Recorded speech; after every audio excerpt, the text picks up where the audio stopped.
नमस्कार। ज्ञानवर्धक इस चैनल में आपका बहुत बहुत स्वागत है। आप देख रहे हैं महाभारत के संवेदनशील प्रसंगों को एपिसोड के रूप में। आपका सपोर्ट और स्नेह निरंतर मिल रहा है, इसके लिए आपका तहे दिल से धन्यवाद।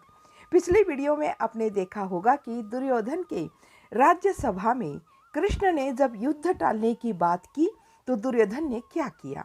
दुर्योधन सीधे राज्यसभा से उठकर बाहर चले गए थे। उसके पीछे पीछे दुशासन, दुस्सह और उसके सहोदर और शकुनी सब के सब चले गए थे। दुशासन और शकुनी तो दुर्योधन के खिलाफ एक शब्द भी सुनना नहीं चाहते थे।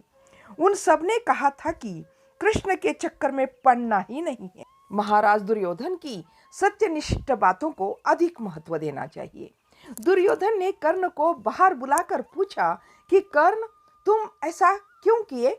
भाषण के पहले ही लड़खड़ा गए। कर्ण ने कहा, कोई उत्तर ही नहीं सूझा तो क्या करूं? दुर्योधन ने कहा, क्यों, तबीयत ठीक नहीं है क्या? कर्ण ने कहा, हाँ, चक्कर आ रही है। दुर्योधन ने तुरंत दासियों को बुलाया और कर्ण को मुलायम बिस्तर पर लिटाकर सिर पर घी की मालिश करने को कहा। सोमरस मिश्रित दूध और शहद लाने की आज्ञा दी। बाहर कर्ण का इस तरह का उपचार चल ही रहा था। उतने में दुस्सह ने दौड़ते हुए आकर कहा कि कृष्ण कह रहे हैं कि आप सब मिलकर दुर्योधन को नियंत्रण में रखिए। आप सब बड़े लोग मिलकर कुछ कीजिए। पहले पांडवों को खांडव प्रस्थ देकर समस्या को हल करने वाले आप ही लोग थे ना। अब आप लोग यदि मौन रह गए तो आर्यव्रत नहीं बचेगा। आगे वह कह रहा था कि पितामह भी कह रहे थे, यही ठीक है, यही ठीक है। पिताजी भी यही बातों को हामी भर रहे थे। दुर्योधन को बहुत गुस्सा आया। उसने तुरंत कहा, यह बात है? एक मिनट। वह सोचता है और कहता है, दुस्सह, एक रस्सी लाओ, कृष्ण को बांधकर कारागृह में डाल देंगे। दुशासन और शकुनी ने भी हाँ हाँ कहकर दुर्योधन के पीछे पीछे चल पड़े। कर्ण उठकर जाने की स्थिति में न था। वह चुपचाप बैठा रहा। सभा भवन से जोरों की आवाजें आ रही थी। चीख पुकार तक सुनाई दे रही थी। बीच बीच में दुर्योधन का स्वर भी जोर जोर से बोलने का सुनाई दे रहा था। बाद में एकदम स्तब्धता छा गई। थोड़ी देर में दुर्योधन, शकुनी और दुशासन वापस लौट आए। दुर्योधन का मुख तमतमा रहा था और दुशासन कहने लगा, देखो कृष्ण कितना झूठ बोलता है। कह रहा था कि राजभवन का वैभव देखने आ रहे हैं। हमें यह संदेह तक न हुआ कि वो उसके अंगरक्षक थे। इस तरह राज्यसभा में इन सभी ने मिलकर उनको रस्सी से बांधकर कारागृह में डालने का प्रयत्न किया था। कृष्ण कैसे वैसे उस राज्यसभा से अपने को बचाते हुए बाहर निकल भागे। सभा अस्त व्यस्त हो गई। सब अपने अपने घर चले गए। उस दिन रात को कर्ण को नींद ही नहीं आ रही थी। समय से पहले ही नींद खुल गई। दूर कहीं से बांसुरी का मधुर स्वर सुनाई दे रहा था। कर्ण ने सोचा, ग्वालों की बस्ती से स्वर आता होगा, पर आधी रात भी नहीं हुई। बांसुरी सुनने में बहुत अच्छी लग रही थी। कर्ण ने सोचा, अब क्या रात भर यह आवाज आएगी? अब रात भर सोना मुश्किल हो जाएगा। यह सोचकर वह करवट ले रहा था। तब लगा कि शरीर में संध्या की भांति थकान नहीं थी। कर्ण सोचने लगा था कि उस बांसुरी वाले को कल घर बुलाना चाहिए, उससे बांसुरी सुनना चाहिए। कर्ण ने फिर सोचा कि नहीं, रात का समय ही ठीक रहता है, कल रात को बुलाऊंगा। ऐसा सोचकर कर्ण मन को शांत करके सो गए।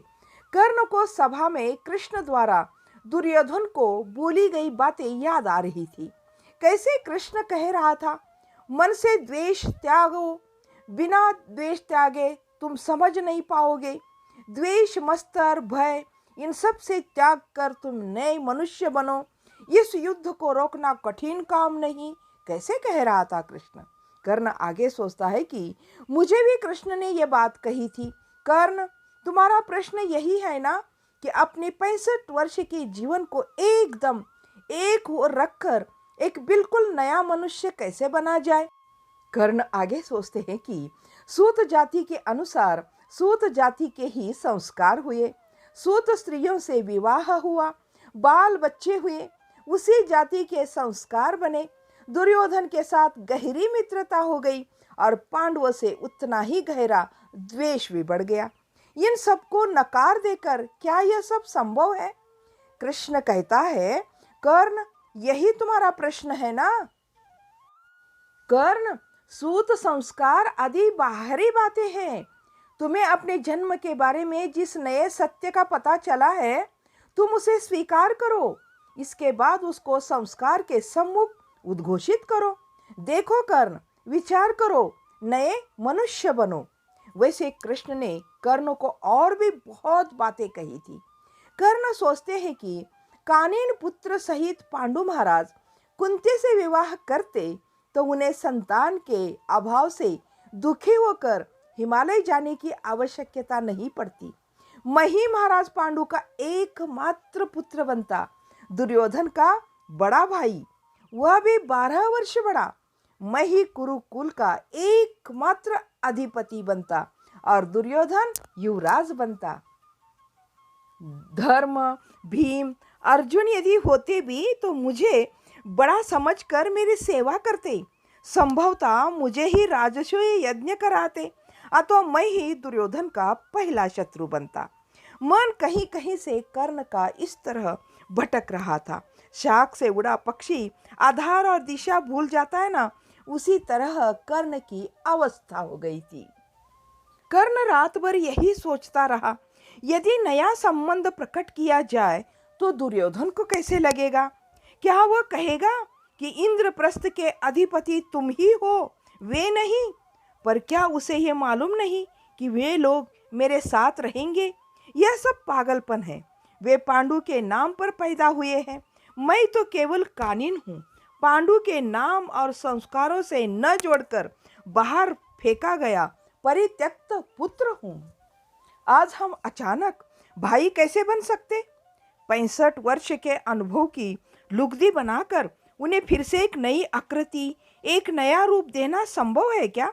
यह कैसे, किससे संभव हो सकता है? मैं महाराज दुर्योधन का स्वभाव जानता हूँ। कर्ण, तुम मेरे सबसे बड़े आधार हो। वे ऐसा मुझे कहते हैं। अब तुम्हें विरोधी पक्ष में जा मिले तो मैं युद्ध कैसे करूँगा? वह मेरे से ही युद्ध लड़ेगा, हम विरोधी बन जाएंगे। कितनी दुर्भाग्य की बात है। इतने वर्ष एक साथ पोषित होकर बड़े हुए, मित्रता का विकास हुआ। क्या अब हमें एक दूसरे से लड़ना चाहिए?